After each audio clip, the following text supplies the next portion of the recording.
একাকিত্ব শব্দটা যতটা ছোট, অনুভূতিটা তার চেয়ে অনেক ভারী।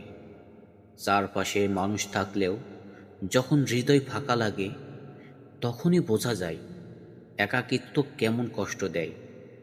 রাত জেগে শূন্য ছাদের দিকে তাকিয়ে থাকা, ভেতরে জমে থাকা অশ্রু, কিংবা কারো সঙ্গে মনের কথা বলতে না পারার যন্ত্রণা, এসবই একাকিত্বের নিঃশব্দ সঙ্গী। কিন্তু জানো কি, এই একাকিত্বই তোমাকে সবচেয়ে বেশি শিখিয়ে দেয়। এটা শেখায় মানুষের ভরসা ক্ষণস্থায়ী, কিন্তু নিজের ভরসাই চিরস্থায়ী।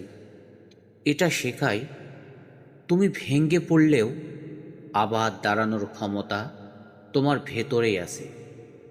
একাকিত্ব কষ্ট দেয় বটে, কিন্তু এর মাঝেই লুকিয়ে আছে নিজের সাথে পরিচয়ের সত্য মুহূর্ত। তাই একা হলে কেঁদে নাও, ভেঙে পড়ো, কিন্তু আবার উঠে দাঁড়াও, কারণ শেষ পর্যন্ত তোমার সবচেয়ে কাছের মানুষ তুমি নিজেই।